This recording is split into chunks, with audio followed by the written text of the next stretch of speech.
ગુજરાતમાં કોંગ્રેસના કારણે રાજકારણ ગરમાયું છે અને કોંગ્રેસની હવે ગંગા ઉલટી વહેતી હોય તેવું લાગી રહ્યું છે, કેમ કે કોંગ્રેસ ભાજપ સામે લડવાને બદલે હવે કોંગ્રેસના બે નેતાઓ એકબીજા સાથે જ હવે લડી રહ્યા છે. શું છે સમગ્ર મામલો તેની વિગતે ચર્ચા કરીશું. નમસ્કાર, હું છું પ્રથમ મોદી, આપ જોઈ રહ્યા છો નિર્ભય ન્યૂઝ.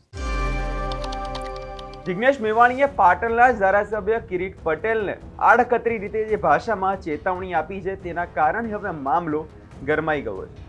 વિવાદની શરૂઆત જે છે પાટણથી થઈ હતી ને, જેમાં જિગ્નેશ મેવાણીએ જાહેર મંચ પરથી કહ્યું કે કોઈના મનમાં જો ફાંકો હોય કે હિતેન્દ્ર પીઠેડિયાને પાટણની ધરતી પરથી મારીશું તો તે ફાંકા કાઢી નાખે, તારા જેવા ફૂદાનું ચણું નહીં આવે. આ નિવેદનથી સીધું કિરીટ પટેલ પર હતું, કારણ કે કિરીટ પટેલે અગાઉ હિતેન્દ્ર પીઠેડિયાની પ્રમુખ તરીકે જે છે નિમણૂક સામે વાંધો ઉઠાવ્યો હતો. મેવાણીએ માત્ર ચેતવણી નથી આપી, પણ દલિત સમાજના સન્માનની આડમાં પોતાની જ પાર્ટીના સાથી ધારાસભ્યની અસ્તિત્વને પણ પડકાર્યું છે. હવે પ્રશ્ન એ થાય છે, લડાઈની શરૂઆત ક્યાંથી થઈ હતી? તો તેની વાત કરીએ તો તેના મૂળમાં જે એસસી મોરચાના પ્રમુખની નિમણૂક છે.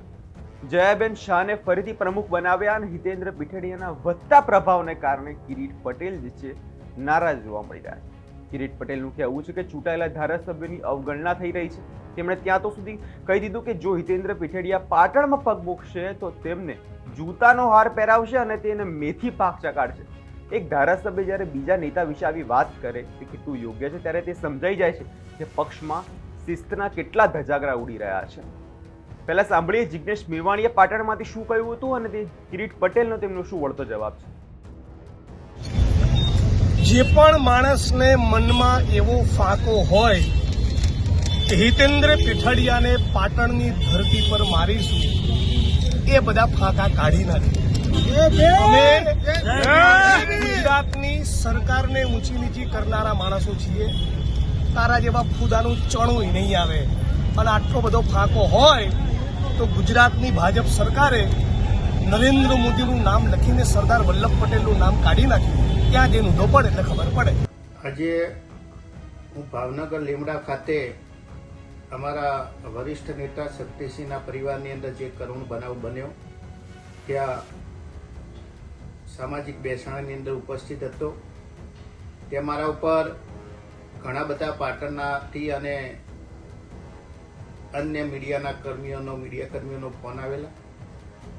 મને વાત કરેલી કે તમારા વિશે પાટણની અંદર કેટલાક લોકોએ આવા નિવેદનો કર્યા છે. સૌથી પહેલા હું મીડિયાના માધ્યમથી કહેવા માંગીશ કે આજે પાટણના લોકો માટે બહુ ગૌરવવંતો દિવસ હતો. સામાજિક સમરસતાનું ઉત્તમ ઉદાહરણ કહી શકાય એવા વીર મેઘમાયાજી, જેને પાટણના લોકો માટે, પાટણની જનતા માટે, પીવાના પાણી માટે બલિદાન આપી અને સામાજિક સમરસતાનું એક ઉત્કૃષ્ટ ઉદાહરણ પૂરું પાડ્યું હતું. આવા મહાન પુરુષના કાર્યક્રમના પ્રસંગે આવી અને સૌથી પહેલા તો આવા રાજકીય નિવેદનો કરવા, બફાટ કરવો યોગ્ય એટલા માટે નથી કે ઘણા બધા ભારતીય જનતા પાર્ટીના પણ ઘણા બધા નેતાઓ આવેલા, અન્ય પક્ષના પણ કોઈ વ્યક્તિએ આવા નિવેદનો કર્યા નથી. પરંતુ મને લાગે છે કે જે નિવેદનો થયા છે એ નિવેદનો એટલા માટે થયા છે કે ઘણા લોકો ને મીડિયાની અંદર આવા બફાટ કરી અને ગમે તેના વિશે ગમે તે બોલવાની ટેવ પડી ગઈ છે. અગાઉ પણ મેં કહ્યું હતું કે આવું ગમે તેના વિશે બોલવું એ યોગ્ય નથી. અને 5 દિવસથી સોશિયલ મીડિયાથી પોતાનો વિડીયો જાહેર કરી અને એવું કહેવા માંગતા હતા કે હું આવું છું પાટણની અંદર, તમે બધા હજારોની સંખ્યાની અંદર હાજર રહેજો. પરંતુ માત્ર 5 કે 25 જે લાગતા વળગતા લોકો હતા એવા લોકો હાજર રહ્યા હોય અને પોતાની જાતને જે લોકો માસ લીડર ગણાવે છે એમના કાર્યક્રમની અંદર 5-25 લોકો હાજર હોય, એટલે આવા લોકો એ માનસિક ઘણીવાર હતાશ થઈ જતા હોય છે. એ લઘુતા ગ્રંથિથી પીડાતા લોકો એ પોતાના પગ નીચેથી જાણે ધરતી ખસી જાય હોય લાગે છે અને આવી પરિસ્થિતિમાં પોતાની સાયકોલોજીકલી લીધે પોતાની માનસિક સ્થિતિ ગુમાવી દે છે. એટલે ગમે તેવા નિવેદનો કરે એ યોગ્ય નથી. અમે હંમેશા સામાજિક સમરસતામાં માનવાવાળા છીએ અને સામાજિક સમરસતાના સામાજિક પ્રસંગોની અંદર આવા નિવેદનો આપી અને સમાજ વચ્ચે વગવિખર કરાવવાની જે વાત છે એ યોગ્ય નથી. આવા લોકો આવા ખોટા નિવેદનો કરી અને કોંગ્રેસ પાર્ટીને નુકસાન કરી રહ્યા છે. આ વિવાદ હવે માત્ર કોંગ્રેસના બે નેતાઓ વચ્ચે સીમિત નથી રહ્યો, પણ હવે જાતિવાદમાં પણ આ મામલો ફેરવાઈ ગયો છે. વરુણ પટેલ પણ આ બધે મેદાને આવે છે. પાટીદાર જે અગ્રણી છે તે પણ મેદાને આવે છે. તેમણે સ્પષ્ટ ચીમકી આપી દીધી છે, જો કિરીટ પટેલ જેવા સામાજિક સાથી માટે અમે આ ફૂદા ઉગાડવા પર આવીશું તો શાંતિ જોખમાઈ જશે. તો બીજી તરફ દિનેશ બાંભણિયાએ પણ મેવાણીના જે મર્યાદા ન ભૂલવાની સલાહ આપી છે. એટલે કે જે કોંગ્રેસ ભાજપ સામે એક થઈને લડવાની વાતો કરતી હોય છે તે અત્યારે પાટીદાર અને દલિત જે સમાજોની વચ્ચે અત્યારે ફસાઈ ગઈ છે. એક તરફ સામાજિક કાર્યક્રમમાં હાજરી આપવામાં આવેલ જિગ્નેશ મેવાણી દ્વારા કિરીટ પટેલના વિરુદ્ધમાં આ નિવેદન આપવામાં આવ્યું, ત્યારે હવે પાટણ જિલ્લાના અનુસૂચિત જાતિ મોરચાના પૂર્વ પ્રમુખ તેમણે પણ કિરીટ પટેલના સમર્થનમાં આવ્યા છે અને નામ લીધા વગર જિગ્નેશ મેવાણીને માનસિક રીતે અસંતુલિત કહી દીધું છે કે તે આ વ્યક્તિ માનસિક રીતે અસંતુલન ગુમાવીને બેઠેલા નેતા તેમજ રાજકારણના નામે રોટલા શેકતા ગણાવ્યા છે જિગ્નેશ મેવાણીને અને તેમનો વિરોધ કર્યો છે. સાંભળીએ તે હસમુખ સક્સેનાએ વધુમાં શું કહ્યું છે. એના માટે તો ખાસ પત્રકાર મિત્રો હું તમને વિસ્તારથી વાત કરું છું કે આજે જે મેઘમાયાનો એક પવિત્ર દિવસ હતો અને છેલ્લે નેતાના રાષ્ટ્રીય નેતા માનવાવાળા નેતાના વિડીયો 4 દિવસથી સોશિયલ મીડિયામાં ભીડ ભેગી કરવા માટે પડે છે. એ એકચ્યુઅલી આ દર્શનાર્થે નહીં પણ એકચ્યુઅલી પોતાના રાજકીય રોટલા શેકવા માટે કરે છે. ઘણા સમયથી આ મામલો આવો ચાલે છે, પણ જે જાતના રાષ્ટ્રીય નેતા માને છે, ખરેખર હું તો કહું છું કે આજે જે પાટણની ધરતી ઉપર બોલ્યા છે એમનું માનસિક સંતુલન બિલકુલ પબ્લિક જ્યારે એકઠી નથી થઈ એટલે પોતે ગુમાઈ ચૂક્યા હોય એ રીતે કિરીટ પટેલ વિશે બોલ્યા છે. આ કોઈ કાળે ચલાવી લેવામાં નહીં આવે.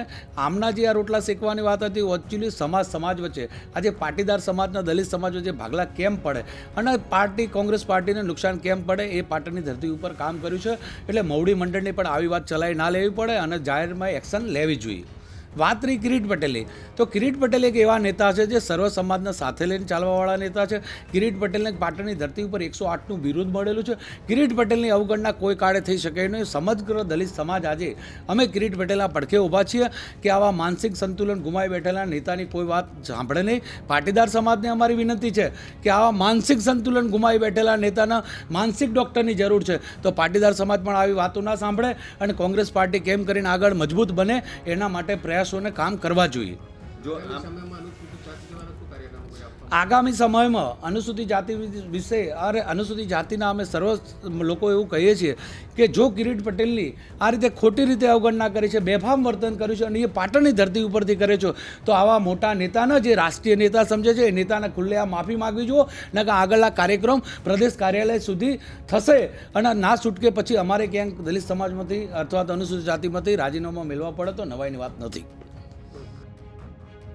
કિરીટ પટેલની નારાજગી હવે માત્ર નિવેદનો પૂરતી નથી. તેમણે વિધાનસભાના દંડક પદેથી પણ રાજીનામું આપવાની જે ચીમકી ઉચ્ચારી દીધી છે. તેમનો આક્ષેપ છે કે પ્રદેશના નેતૃત્વ ધારાસભ્યોને વિશ્વાસમાં નથી લેતું.